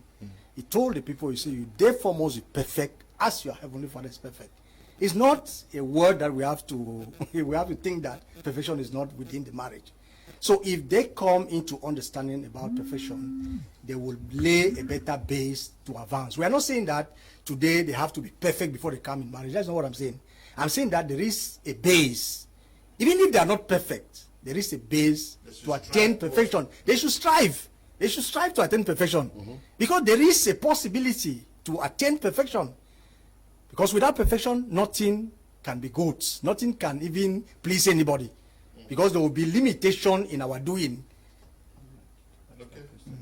Okay. Good evening to all of you in the studio. Please, Mr. Leo, a good wife will always advise the husband where she feels fine. I'm Enongene writing from Tombel. Good evening.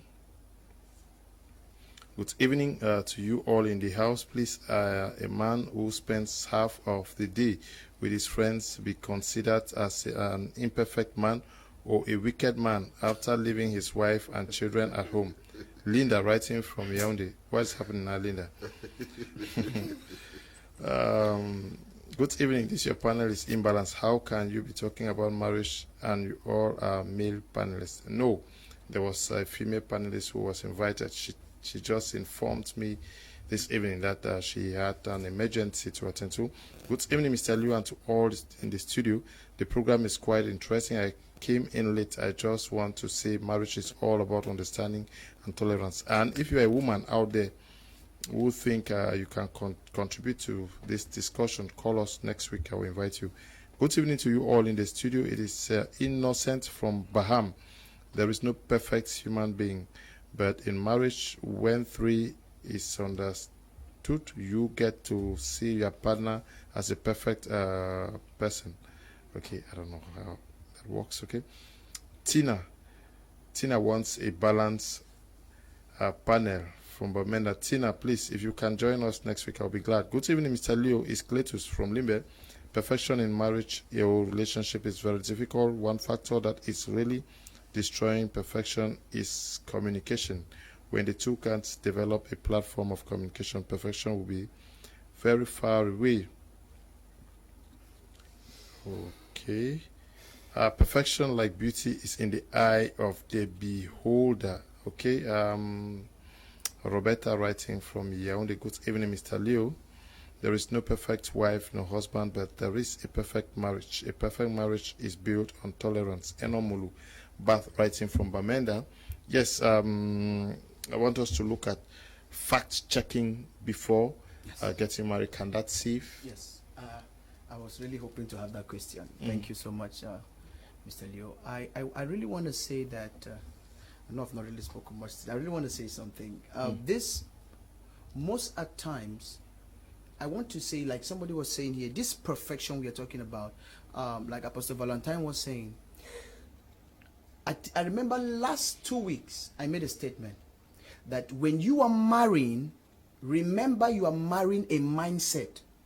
You are not just marrying a person. You are not just marrying a height, a size, a nationality. You are marrying a mindset. And this means that perfection will be a term you will use for yourself to say this person is perfect for me.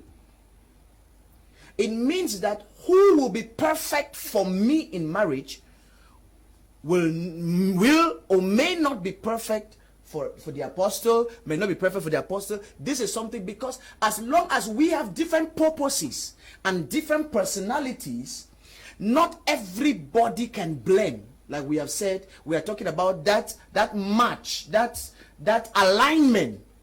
So, whether you like it or not, everybody has different lens in which they view life. And like somebody was talking about communicating, sometimes it's not because you are not talking. It's because of the lens the person is using to view your words. I hope you know that communication is only effective by the image created in the person who is hearing. It is the picture created about what was said that makes sense. So when I say car, that sound is to a Chinese man is like you are coughing, car. But it can mean something else. It is the image. So if I start making chan chun cha cha, you are wondering what is this man saying. A Chinese man might understand what I say if that sound is making an image in his head.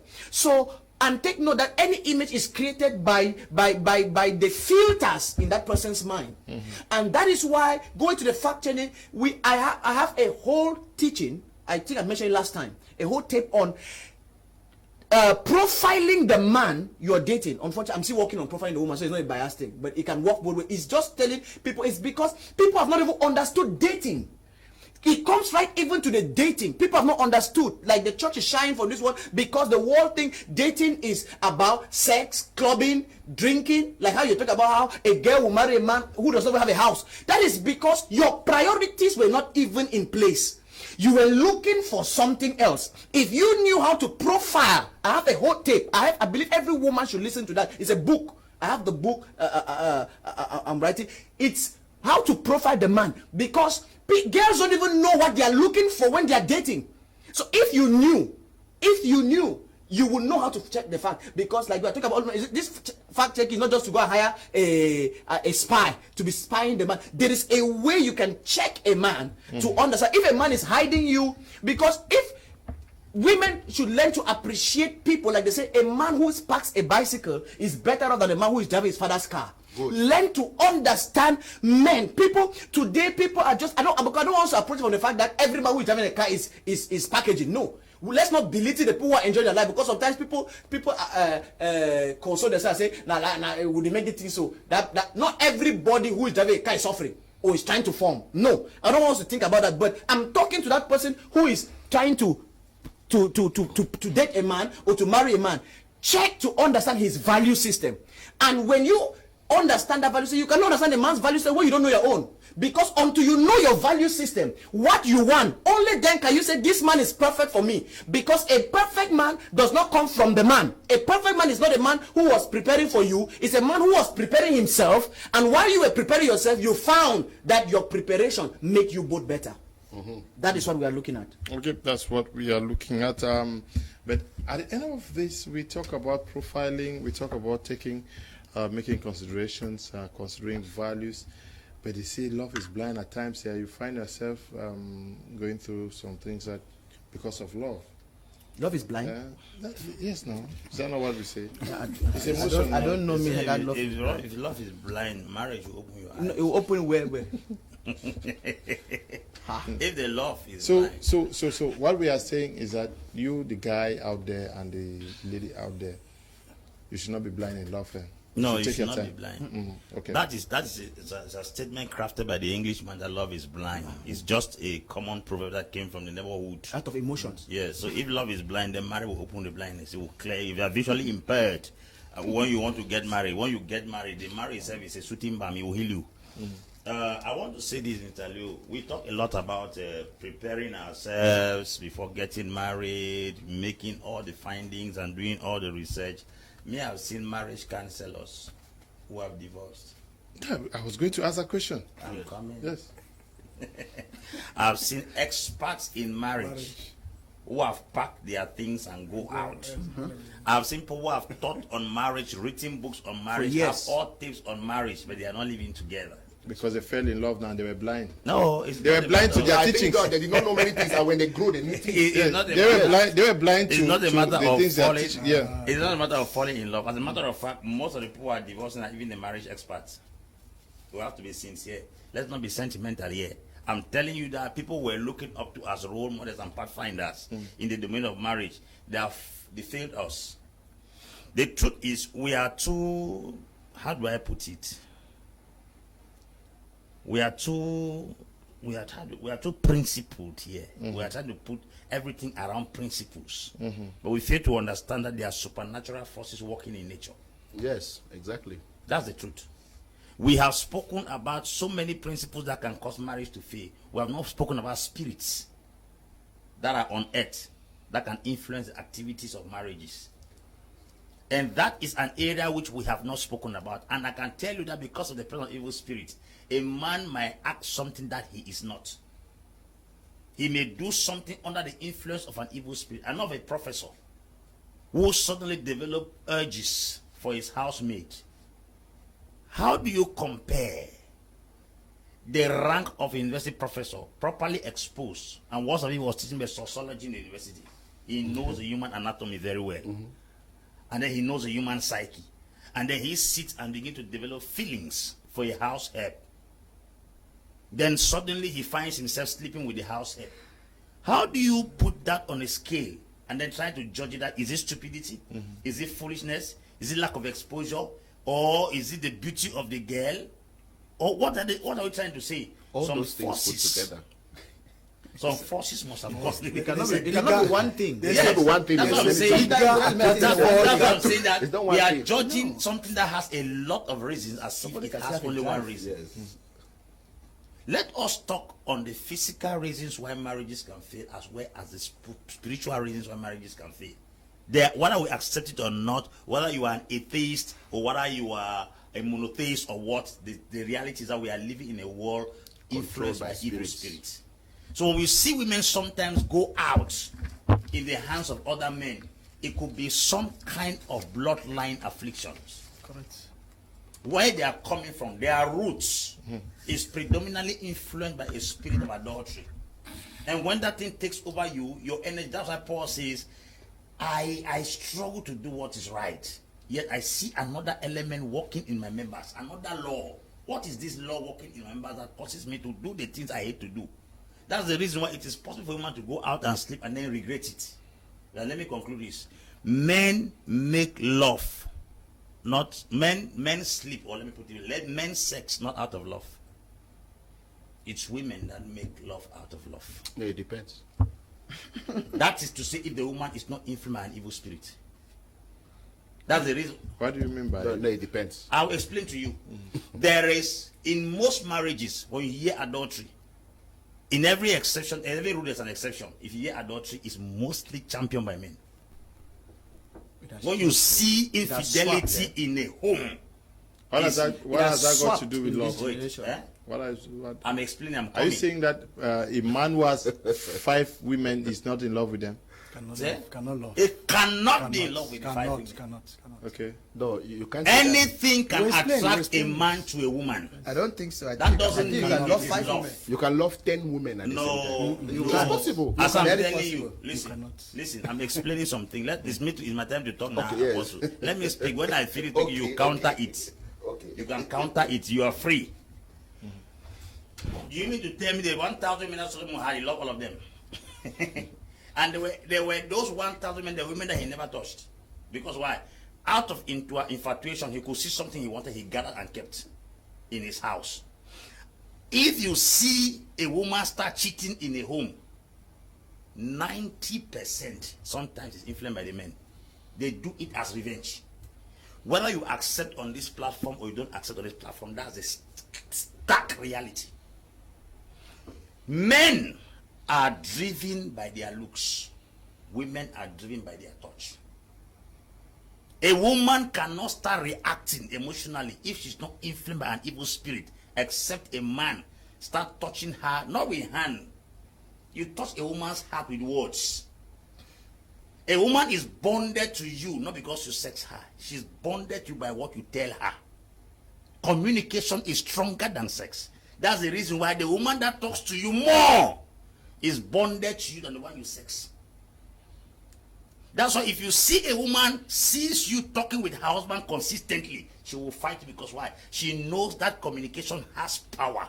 If you want to break a relationship, you don't cut off sex, cut off communication. Sex will automatically die. Because the arousement of sex into your system is based on the words thrown over each other. When we talk about infidelity in homes, most is men who start it. And then so women do it, and women are people who are very patient. I'm not to defend them. And when they can no longer take it, they will do it as revenge. And once they start doing it as revenge, anything can pass within the act of revenge and produce many other things. So when you see a man says he sees one woman, he sees what a man can have 20 women. There's difficult for a woman to leave her husband and go and have 5 men. If she leaves a man, she will cleave to another man. Okay. But to see her leaving her man and joining with 6 other men is difficult, except she's a prostitute. And she could be doing that act as an act of revenge to what she has done, seen a man done on several occasions. So let's be realistic here. And there are people who are coming from families that have, he said libido, high libido. They are also coming from families with spiritual sex husbands. That such demons influence their drive. They call it in English, nymphomania. It's a sickness. And the person in question is a nymphet.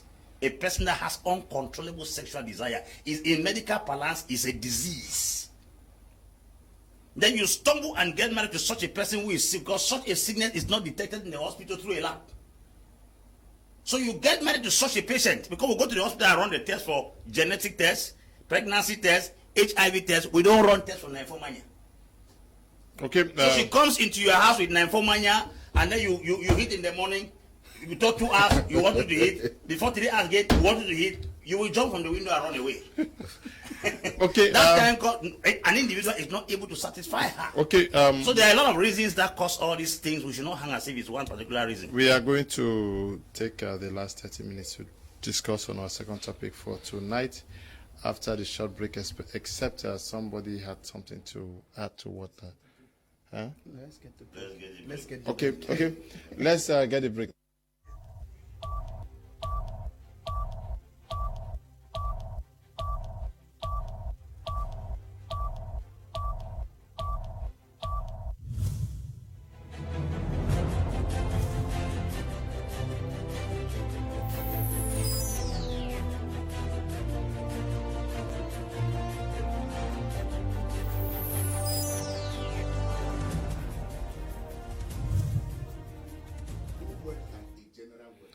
Welcome back. You're watching Prime Hour on my Media Prime. We are going to be looking at, we are still talking couples, sharing responsibilities in a relationship with a couple. Who does what? How does it work? Since you just spoke, I'll start with you. Is it imperative that in a family responsibilities should be shared, or since the father is the head, he carries all the best of the responsibilities? Yeah, in terms of responsibility, you know, it varies with one family to the other. You know, in families where the man is working, you know, he's called the breadwinner, and then he tries to put things in place. There's also another family that the man is working, the woman is also working. So those are situations. And then there's another one that it is the woman that is working and the man is not working. Those are some of the things. Now, when we talk about responsibility, a lot of people looks at it only from the angle of financial supply. But responsibilities come in different dimensions and different distance. Sometimes you just need to say, okay, you are the one taking care of the children. That's all. You're the one washing their dresses, you know, ironing them, and then make sure that they sleep, or take them to school and bring them back. That kind of a thing. So most families have always had this problem, especially like I followed one program from Nigeria, and they were arguing between the husband and the wife that the wife has to drop her job because the man also is working so that they can take care of the children. The woman said, no, I get my satisfaction from my job apart from the money I get, and that kind of a thing. And then what was the conclusion? The conclusion was, who brings more satisfaction to the house as a result of your job? And we discovered that the woman brought more satisfaction because she brings the supply. Her salary is higher and so many other things. So they said the man can drop his job because his job was not for paying, let's say paying to a certain extent. And the man said no, because of his pride. African man. Yes, an African man will never do it. But some people can do it. Some people. I know of so many cases. For example, there are many times, the kind of job I do as a pastor, I can have enough time, ample time to take care of my children. And so I make ample time for that. So that's just it. To cook for them, to make sure that they go to school and bring them back, that kind of a thing. So that is a common life that I've been used to it. So, but you will say an African man. It's a rare life. I hope you know that. It's a rare, but that's a life I've lived. So Yes, that's why I say that there's no word like a general word to say that this. Because there are certain things that I do, or there's something I've experienced. That when somebody talks about it, I say, no, from my experience, this thing is possible. This one is possible. This one is possible. But people take it general that everybody is like that. That's why I'm saying that. There are situations where a man has to drop his job because what the woman brings to the family is higher enough to cater for so many other things than what the man is. So we don't want to risk our children to go astray. So the man stays down to take care of the family, even though I know in most cases it is practically impossible for Africans to do that. But so many people are doing it. I know so many couples that have agreed that the wife go to work. For example, my wife, kind of job she's doing, she needs a lot of time, she needs a lot of things. So she goes for job. And then I spend more time at home for my children and my family, and then for my ministry. I have just known that. I've just known that I have to cover up that area for her. And, you know, we're going on very well for many years today. So that's exactly what I'm trying to say. So in times of sharing responsibility, we should not look only about the family purse. Apart from the family purse, there are other things. Other things like what? Now, when it comes to my family, please, you're the one that's going to make sure that my family have a supply.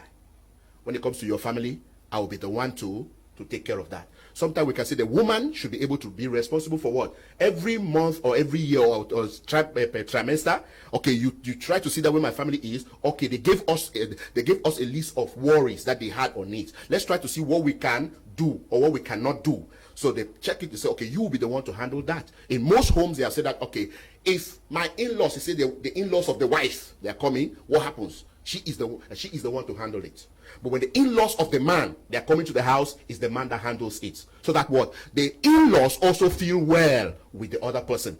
So they have distributed that job in a good way that is able to be a blessing. But let me tell you something that is very truthful. Any couple that plays against their families will not go far. Because when they have a problem tomorrow, their families will use that against them. And they will pressure their son or their daughter that have come to complain. And they will cite them. And it will become a very big problem. So it is always good to make this particular distribution of responsibility. So you would handle this area. And never put your family aside. Okay, what about the children's school? Who goes to pay the school fees and all the like? The man may be the one giving the school fees, but the woman goes to pay. The woman may be the one giving the school fees, but the man goes to pay. All these little things are very important for us to take in consideration.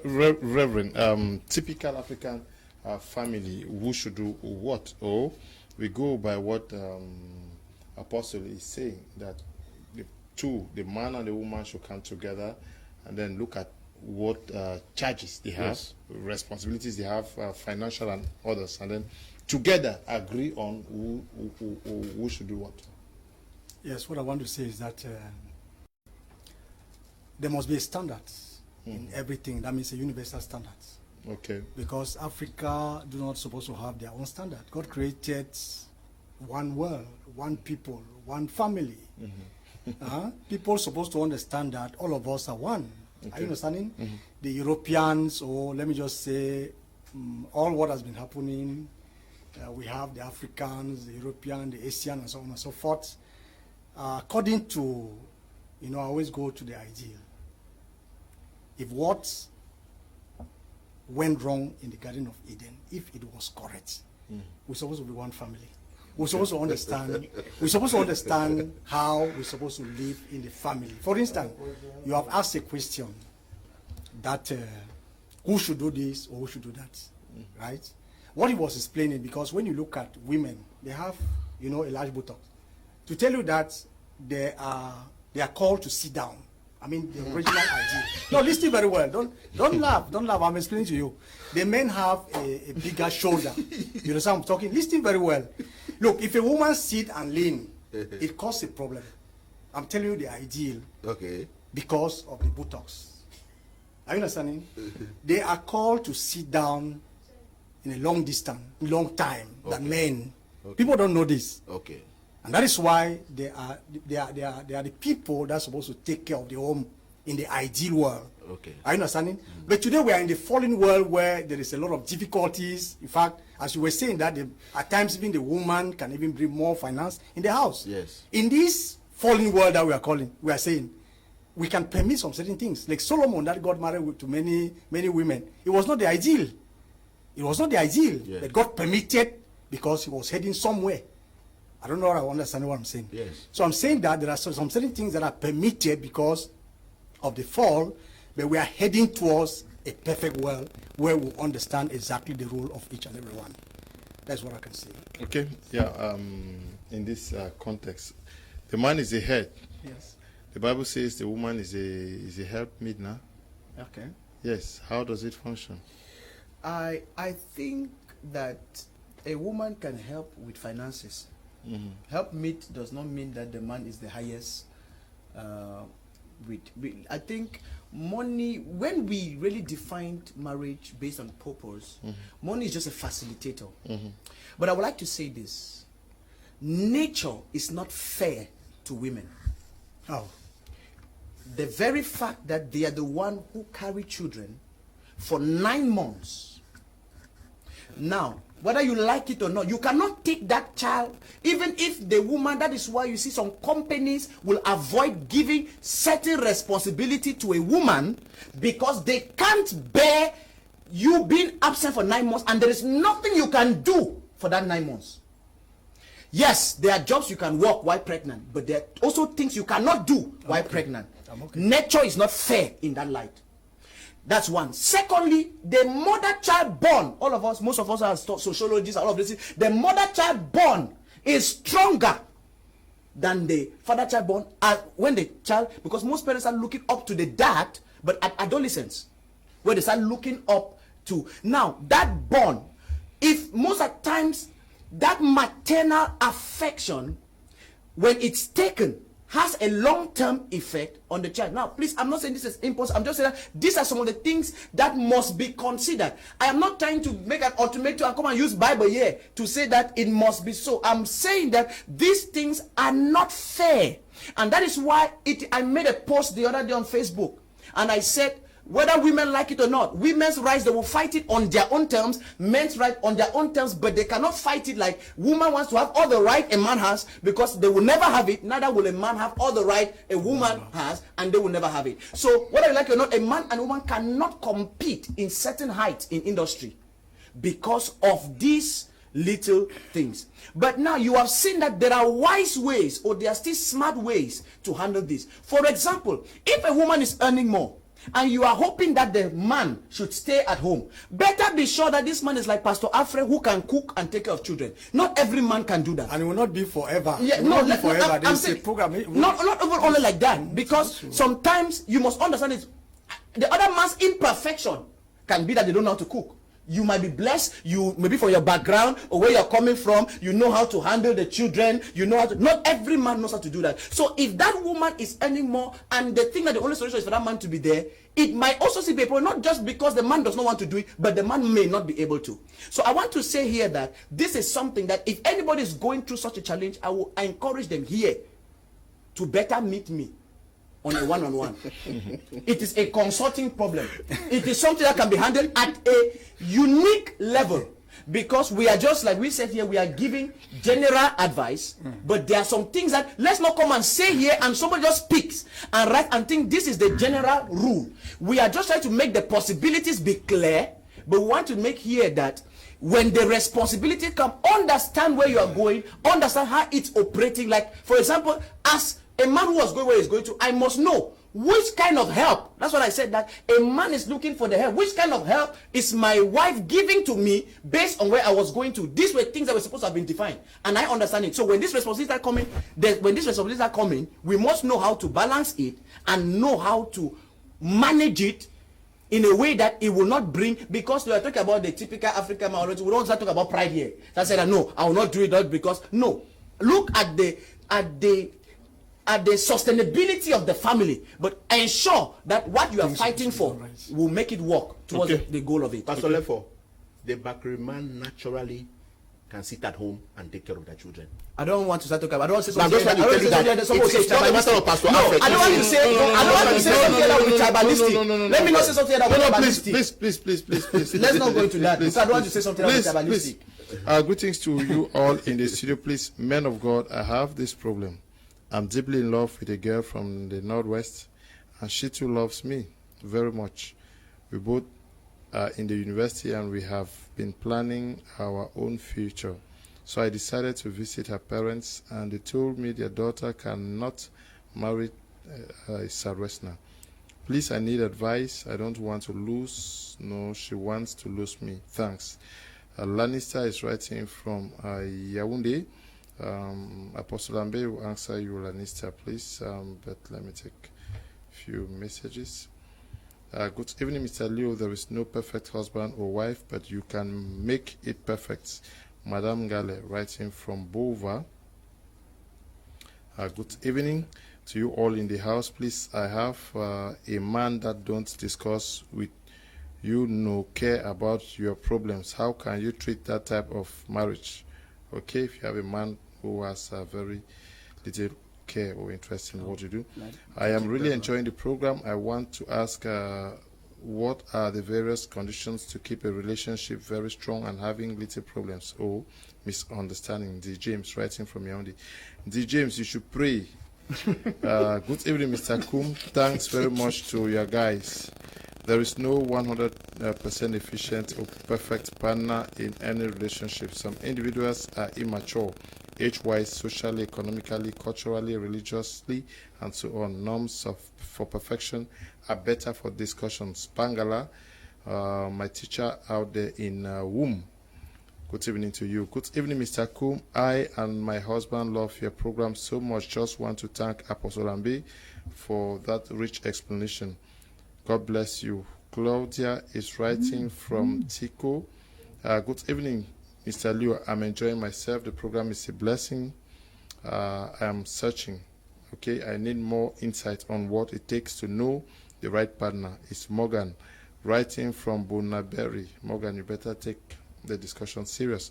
Good evening, Mr. Kum, and highly resourceful men of God in the studio. It's Ndang Walters from Bengui. Successful depends on compatibility at all levels or understanding between the spouses. Emotionally, there are three categories of human beings: those with very high sexual appetite, the moderate, and the frigid or impotent. If there is emotional compatibility, the relationship will be successful since love conquers all. But emotional incompatibility will compel one partner always to go out to satisfy this emotional need. Good evening to you. Good evening to you guys in the studio. I think no one is perfect, but what we try to do is striving towards perfection. It's immaculate writing from Yaoundé. Apostle Ambe Valentine Ngwa. Typical African society, because what we are talking here is purely the westernized system, even the urban, all of what we have been discussing here. Majority of Cameroonians, our mothers in Muya, mothers in Camer, Ndu, watching us, they have a different lifestyle. Yes. The father, the man gets up in the morning, goes to tap the palm wine, the mother goes to farm, and they have to send children to school. How does that work out? Yeah. You also have to answer the question too. Yes, let me start by answering the question of the person who says that he is from Southwest, the girl is from Northwest, and the parents of the girl do not want the relationship. Well, that's my case. I'm from the Northwest, my wife's from the Southwest. The family did not want the relationship. I think the decision of every marriage is not dependent on the parents, not dependent on the in-laws. It's dependent on two people in question. If the girl decides to get married to you and she sees you as a dreamer, no matter how resistant forces gather, at the end of the day, the will of the people in question will prevail. I have seen people who have taken their stand that I would rather stay, not get married until you allow me to get married to the person I wish to get married to. It is a girl who knows what she wants to get married to and she knows where she's going to in life. Parents, we spoke the last time here, should not be the one to select partners for their children. And if two persons are in love and make a decision to stand firm to get married, I think if the parents stand as a resistance, they should be patient enough. Only time heals wounds. Sometimes they will not accept you initially, but somehow, if it's the will of God, God will wangle his way through the relationship and then make a way out. Like what happened to me when I took my wife to her family and asked for her hand in marriage. The family began crying that they have lost their sister because I was not poor, I was poor. You see, there's a level of poverty that you not P-O-O-R again, it's P-O, you just cut it short, poor. The level of poverty was too high that the family looked at me and then they saw no future. But you see, the girl said to them that it's either she gets married to me or she doesn't get married at all. Her resistant nature and her determination concluded that she wanted me. And that's how we were able to scale through and I got her. So I think true love has patience. True love has resilience. True love has endurance. True love has long suffering. If they are really determined to get married, they should give time, space. It will solve the problem. Now, coming back to your question, in a typical African society, we grew up in our families understanding that mothers are housewives. The housewife takes the responsibility of house chores, taking care of the children, feeding the children. The father's responsibility is to go out. So predominantly in the African mind is the man that works the money. The woman is the one that administrates and spends the money. So the woman is the house administrator, while the man is the bulldozer. That's why when men go out every day, they come back in the evening, the woman has a list of things. Pap is finished. Pepper is finished. That's her specialty. She knows every nitty-gritty that is not available in the house. She tells the man. The man is what to provide. But with the woman emancipation theory and a lot of involvement in knowledge, we begin to drag the woman now into a place of responsibility. Now, if the Bible says that a woman is a helpmate, if somebody is coming to help me, that person may equally be strong as I am, or even stronger than me. For instance, if I ask for Reverend Singer to hold that table that way and help me, he must definitely have the same force like me to pull it, and I pull it. And so women are not weaker vessels in terms of their ability to make provision. They are considered weaker vessels because they're emotionally weak.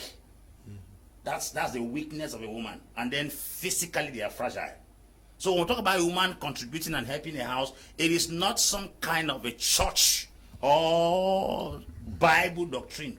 It is a global concept. But the woman, what is she helping? Because we're talking about help is not just giving finances. Some people think that because the woman gets up in the morning, breastfeed children, clean the house, arrange the place, she does not give a couple in the house, she's not helping. She's helping in her own way. Yes. A psychologist asked a man that who is taking responsibility. He says, I'm the one taking all responsibility because my wife is not working. He said, my wife is not working. He said, yes. He said, who bathe the children? He said, my wife. Who feed them? He said, my wife. Who take them to school? He says, my wife. Who bring them back? He says, my wife. When they are still carrying to the hospital and they say, wife is not working, she's working. That thing she's doing there is working. Work is not when you leave and go to a particular company. Work is energy invested to accomplish a task in every day. And so she invests her energy and time and her talent to take care of the children. A woman has the capacity to be turning cocoyam in the fire and at the same time breastfeeding a child, because they work with both sides of the brain. But the man works with one side of the brain. Bedtime. Okay. Good evening, Mr. Leonard Shu, writing from Queen. Marriage is true love between two couples. That is to say, understanding behavior between the two couples. Mr. Kun, for me, the man is the head of the family, but he needs the woman to accompany him to prosper in a good relationship. Shu, from Queen, good evening to you.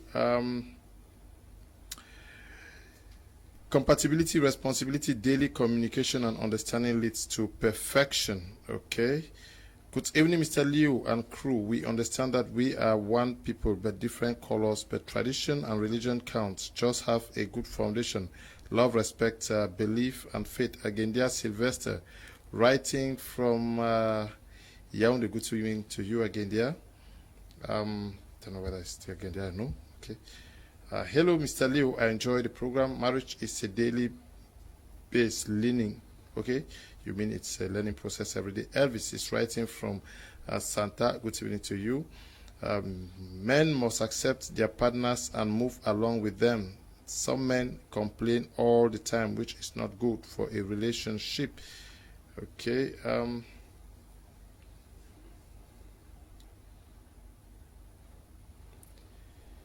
Hi, Mr. Leo. Good evening to you. We get married in spite of marriage is a choice and engagement, a way of being, but most especially responsibility. While sex is important in a marriage, it can never be the all in a marriage. Mekeda Masango E, writing from Limbe. We will have to end at this juncture of the program. Very briefly, I want us to talk on something. One minute, please. It is often said that the money of the husband is that for the house, but that of the wife, even if your wife is working, it is her money. How do we look at it? No, some people came to that conclusion. That's why I'm saying that I don't like general statements. Mm-hmm. Some people, it's specific. What happens in one house is not the same thing that happens in the other house. So the money, if the wife is working, the money should be put on the table for everybody. Everybody, even the man, the husband. The husband, that is especially the Christian culture. They believe that they should be able to talk about it together. But you can also decide, because even in the court, they say it's a joint account, joint property and everything. So when nobody owns anything on their own, so that's what it should be. So if you're Reverend, if your wife is working and you are working, your wife's money is that of the family and not her money. That is the ideal. But when we have divergent understanding. I mean, on the falling level, there's a lot of the falling level. There's a lot of divergence. So divergence. That's what I'm saying. So I'm saying that is the ideal. That is the ideal that they should share everything. Yes. But if we cannot share because of the level of the heart, Okay. so we allow people to do some certain things before the ideal comes in. Okay. Good evening, Mr. Liu and the entire panelists. There are no perfect husbands and wives. There are many factors that contribute to Yes. a satisfying marriage relationships, Not such easy. as love, commitment, trust, time, attention, good communication, including listening, partnership, tolerance, patience, openness, honesty, respect, sharing, consideration, generosity, willingness, ability to compromise. We can never identify a perfect partner by their attributes or level of understanding. Both parties have to put in hard work for a successful marriage. Halifax is writing from Canada. Okay, no, he's writing from Halifax in Canada. Greetings to you all in the studio. It is very normal for a man to help take care of the children or home when his chance while his wife works, but the wife should know that the man is just helping out and still has to do her chores before going to work. I'm in it writing from Boya. Enid, I don't understand you. Yes, I don't understand you. Good evening, Mr. Liu. I'm really enjoying the program. Please, I need Pastor Divine. Please, I need his advice. Pastor Divine, yes, your wife, if your wife is working, he brings the money to you? Yeah, okay. Yes. Oh, your wife's money is there for her and her There is- family, then you take care of everything. No, I think there is no one way to handle finances in a home. It comes from the wisdom in the uniqueness of the marriage. That means but one thing is clear, that every leader of the home should have financial intelligence. This is what we expect. And even if the leader does not have financial intelligence, let the woman who we perceive as the manager have financial management skills. This is what will be expected of both people. So no matter the points we are making here, whether they're dividing money for what, it boils down to financial intelligence. No home can prosper without finances. Like we said here, financial problem is number one problem in the home. So they should have that. Good evening, Mr. Liu. Is White Wedding compulsory? Eric is writing from Oku. Good evening, Mr. Liu. Conclusively, every couple should build love and understand themselves. I think this makes every couple to have a bond. But if this is lacking, then there isn't any good relationship. Sir, me writing from Aqua. Good evening, Mr. Liu. I would like to have Apostle Lamford number. I really appreciate the program of today. Sorry, Apostle Divine. He will give you his number at the end of. Just get your pens. He will give you. No, answer is White Wedding compulsory? Compulsory, yeah, that's a question. Thank God you say white wedding. White wedding is not compulsory. It's not in the Bible. It's not obligatory by the state. It's not obligatory by the custom. To me, white wedding is a public show that you're officially bonded as couples. The idea of white wedding to me is a spectacular display of something that has already been concluded within the state and the family. So it's not obligatory. Okay. Or if you want Apostle Lefford Divine's number, just write to me after the program. Maybe some people might want it, so the way they want to contact, let me just give them a number they can contact. Okay. You said you already told them now that I should give them 675528266. That's the number you can contact on WhatsApp only, please. WhatsApp 675528266. Okay. Apostle, thank you for coming.